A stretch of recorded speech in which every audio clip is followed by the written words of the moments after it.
Sayyidi, how angels and jinns access the energy of this etheric ocean, Bahar-e Qudra, and what governs their access to it? The angels are from that ocean of power, so they don't need access to it, they are from the ocean of power. The jinn are from a reality of energy that they don't have a physical mass, so they can flow through various oceans of power. So we said on the spectrum of light, if you understood just one drop, because this is a massive subject, if you took one light and you ChatGPT, how many spectrums are on just one drop of light? And I think it's infinite spectrums. So you make a drop and say, this is a drop of light, light is an energy, so don't confuse yourself, light is energy. In this drop of light, how many layers? Like an onion.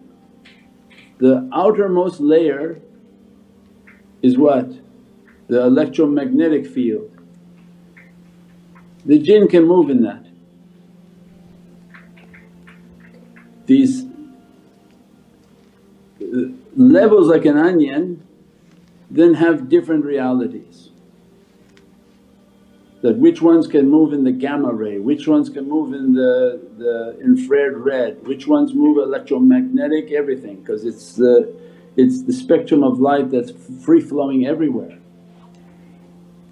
Then there's the inner core of the reality of light, and those are encrypted and those are locked heavenly signals, that they can't access those frequencies unless they're mu'min and they've given their allegiance to Allah, and those whom raise their souls to be a mu'min, to be a mukhlas. When they granting sincerity into the soul, their soul is now gaining more access into those light fields where the knowledges are flowing, divine qudra is flowing.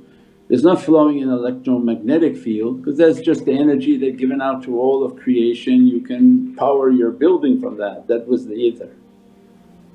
So light has many spectrums on its field. The light that comes directly from the sun when it didn't come into our atmosphere is radioactive, so it has a lot of gamma and X-rays. So did you know that when you go in a plane there's X-rays, radiation in the plane, and the pilots and the stewardesses and the people who serve in the plane have the highest level of radiation contamination. Because once you enter the atmosphere of the plane at 30,000 feet, what happens? They're entering into a different spectrum of energy, and that energy ocean has radiation in it. Once they go into space, it's a huge field of radiation. Then they called it a name, Van Allen belt around the earth, and it's 60,000 miles of very powerful radiation, and that was the proof nobody went through that, because you would have entered and came out Kentucky Fried Chicken cooked completely at the end of 60,000 miles of radiation. Here in 5 minutes of radiation your skin falls off your skin, off your bones.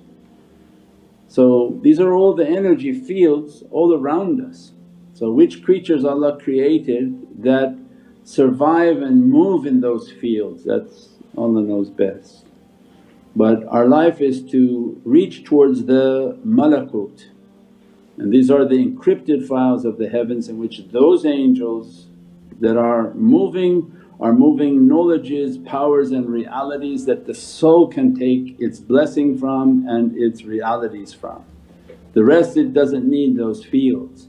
So it wants specifically from the heavenly transmissions, and those are the satellites that are most difficult to receive. Means they have to be clean, they have to have good character, otherwise if it was easy then everybody would be locking on and taking knowledges. Even Allah said to the jinn that those fields are encrypted, said, we used to stand high but what they actually would go into energy fields and be able to take knowledges, means they had access to these angelic rays and fields of energies. And after Prophet Allah locked everything, and as a result it's all sealed. And if they try to go into that field of energy, the shihab and the angels will strike them. So it's like an ocean, if they try to enter it's like a barrier where they don't transgress. If they transgress that barrier, the shihab will attack them, the angels will attack them. So they used to be able to flow, but Prophet then sealed it after his arrival upon this earth. That realm is sealed. That's the realm that the souls of people want to enter, that we want to enter into those malakut, into the oceans of knowledges and divine grace. Subhana rabbika rabbil izzati amma yasifoon wa salaamun al mursaleen walhamdulillahi rabbil alameen bi hurmati Muhammad al-Mustafa wa bi siri Surat al-Fatiha.